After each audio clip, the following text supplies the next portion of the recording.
A long time ago, there was a king. He lived in a palace and he had many servants. But the king had no sons. His only child was a daughter. A little boy lived near the palace. His mother and father were dead. He liked the palace's fine stone walls and its big courtyard. He came to play there every day. The king looked out of his window and saw the child. The little boy was big and strong. He could run fast and jump high. He was handsome too. The other children liked the boy.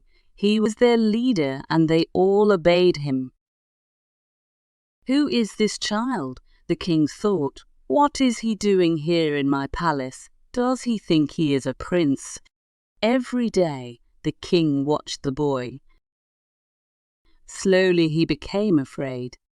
This child is too strong. The other children like him too much, he thought. So the king went to visit a wizard. He told him everything. "Who is this boy?" the king asked the wizard. "What will happen to him?" The wizard did not speak. He was afraid of the king's anger. "Tell me," cried the king, "or I will call my soldiers." "My lord," the wizard said at last, "this boy will be a great king one day. He will kill you and take your throne." The king went back to his palace. His eyes were dark with anger. He could not eat and he could not sleep. At last he sent for his servants. "Catch the boy," he said to them.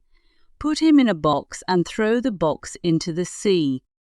The servants were frightened of the king and they obeyed him. That night there was a terrible storm. The wind blew and big waves ran across the sea. The waves carried the box far, far away and threw it on a beach.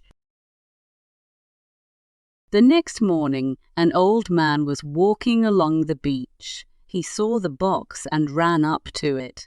Inside, someone was crying. Quickly, the old man opened the box. He jumped back, very surprised. "A child," he said, "a little boy." He looked at the boy, and at once he loved him. "Where are your father and mother?" he said. "I don't know," answered the boy, and he began to cry.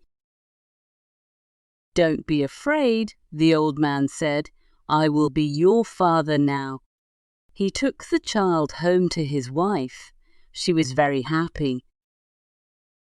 "After all these years," she said, "God has given us a son. We will call him Zeyta Hasebe because we did not expect him." 12 years passed. For a long time there was peace in the land and the king stayed in his palace. But then, one day, a war began. The king began to travel to the most distant parts of the country. One day he came to the house of the old man and his wife. The old man welcomed the king. "Hurry," he said to Zeyta Hasebe, "bring some water and wash our guests' feet." Zeyta Hasebe ran to find water. He washed the king's feet. The king smiled at Zeyta Hasebe. He liked him. "Here is a fine, strong young man," he thought. "He works hard for his father, and he shows respect for his father's guest." "Your son is a good boy," he said to the old man. "This boy is not my son, my lord," the old man said.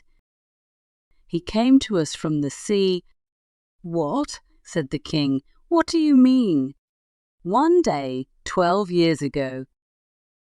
The old man went on, "I was walking on a beach. It was the morning after a great storm. I found a box. I opened it, and inside it was a little boy. I took him home with me. My wife was very happy because God has not given us any children. This boy became our son. We called him Zeyta Hasebe." The king frowned. He looked at Zeyta Hasebe angrily. He did not like him now. "He is my enemy," he thought. "He will kill me and take my throne." The king thought quickly. He tried to smile again. "Listen," he said to the old man. "I like your son. He's a fine boy. I must go back soon to my palace. Send him to me, and I will look after him. He will be a rich man, a powerful man. A great future is waiting for him." He called to one of his servants. "Give me some paper and a pen," he said. The servant brought some paper and a pen, and the king wrote a letter. "To my guards," he wrote, "catch this boy and kill him, and bury his body in front of my palace." "Can you read this?" he asked the boy.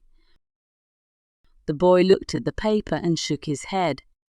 "I don't know this language," he said. "I can't read it." "Good," said the king. "Don't lose this paper. Give it to the soldiers at the gate of my palace. They will bring you to me." "Thank you, my lord," said Zeyta Hasebe.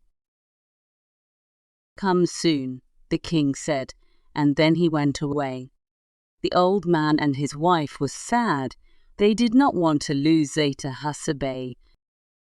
They loved him, but Zeyta Hasebe was happy and excited. "When can I go to the palace and see the king, father?" he said every morning. "Can I go today?" "Not yet, my son, not yet," the old man answered. At last, the old man and his wife agreed. They called Zeyta Hasebe to them. "Our dear son," they said, "we can't keep you here any longer. You can go to the king's palace, but don't forget us. Come home again soon." Then they blessed Zeyta Hasebe and said goodbye. Zeyta Hasebe began his journey. The road was long. It went through deep valleys and high mountains. On the highest mountain of all, he saw the wizard's eagle in the sky. The eagle flew down to Zeyta Hasebe. It began to peck at his clothes. The king's letter fell out of the boy's pocket.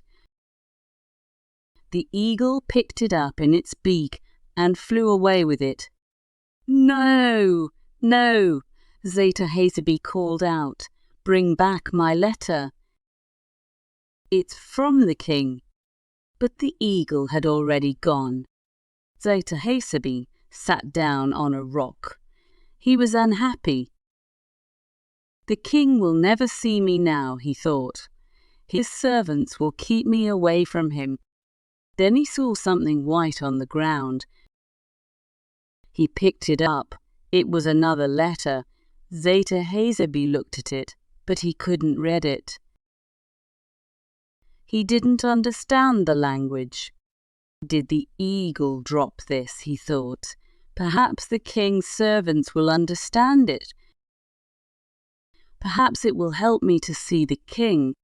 He put the new letter in his pocket and went on down the road. At last, Zeyta Hasebe came to the king's palace. It was a fine stone building. "But where are the soldiers?" he thought.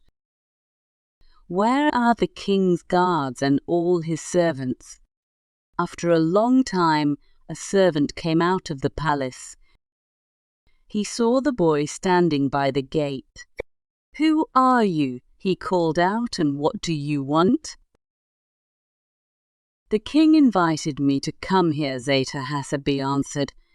"The king isn't here," the man said. "Go away." "But he gave me a letter," said Zeyta Hasebe. "Look, here it is." "Show it to me," the man said. So Zeyta Hasebe showed him the letter. The man opened it and began to read. "This man is Zeyta Hasebe," the letter said. "He is a prince. I have chosen him to be my daughter's husband. Arrange the marriage quickly. Do not wait for my return." The servant bowed to Zeyta Hasebe at once. "My master," he said, "I am happy to see you. The princess is here. I will obey the king and arrange the wedding. You will be married tomorrow." The next day, Zeyta Hasebe married the king's daughter. The cooks made a great feast. The musicians played wonderful music. Zeyta Hasebe saw his bride, and she was very beautiful. He loved her at once. In the evening, the king came home. He rode up to the palace on his white mule. "What's happening here?" he said. "Why are all these people here? What is the music for, and why is everyone dancing?"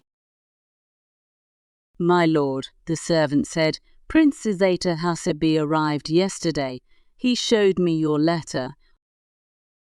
I obeyed all your instructions, and today he married your daughter." When he heard this, the king was very, very angry. "What?" he shouted. "This boy, my enemy, has married my daughter." His mule was frightened by the noise, and it reared up. The king fell off. His sword ran into his side, and he died. And so Zeyta Hasebe became the king of the whole country. He sent a servant to bring the old man and the old woman to the palace. Zeyta Hasebe became a great king. He was just and honest. His people loved him, and he became the father of many fine princes.